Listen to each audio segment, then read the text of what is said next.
क्या आप जानते हैं कि एक ऐसा स्तोत्र भी है जिसके प्रभाव से लोहे की बेड़ियां और जेल के 48 ताले अपने आप टूट गए थे?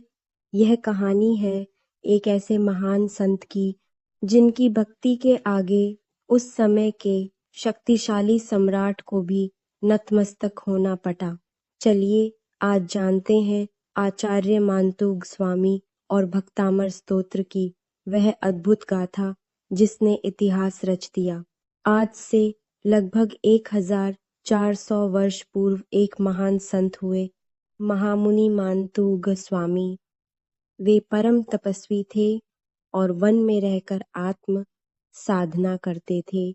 दिन भर में केवल एक बार वे नगर में आते, पूरी मर्यादा के साथ किसी गृहस्थ के यहाँ आहार ग्रहण करते और पुनः जंगल की शांति में लौट जाते। उनका जीवन पूर्णतः अपरिग्रही था, यहाँ तक कि वे तन पर वस्त्र भी धारण नहीं करते थे, बिल्कुल एक नवजात बालक के समान निर्विकार। मुनिराज की ख्याति और उनकी तपस्या की चर्चा चारों ओर चंद्रमा की चांदनी की तरह फैल रही थी। लेकिन जैसा कि अक्सर होता है, कुछ लोग उनकी बढ़ती प्रसिद्धि को सहन नहीं कर पाए।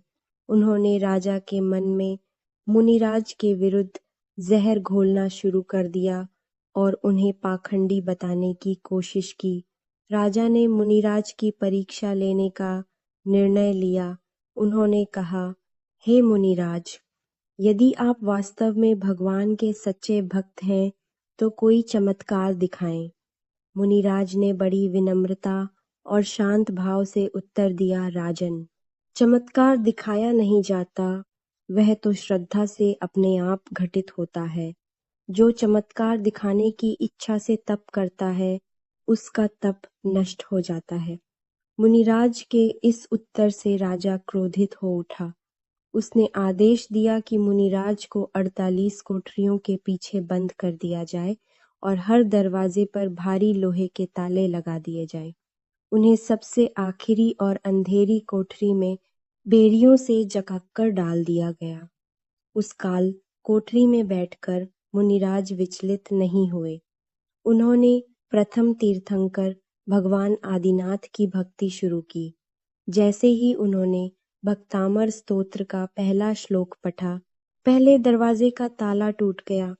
जैसे जैसे श्लोक बढ़ते गए, वैसे वैसे ताले और बेड़ियां टूटती चली गईं। अंततः 48वें श्लोक की पूर्णता पर वे 48 कोठरियों के बाहर सबके सामने खड़े थे। यह चमत्कार देख राजा स्तब्ध रह गया। उसने तुरंत मुनिराज के चरणों में गिरकर क्षमा मांगी। मुनिराज ने न केवल राजा को माफ किया, बल्कि उन विद्वेषियों को भी क्षमा दान दिया जिन्होंने उनके विरुद्ध षड्यंत्र रचा था।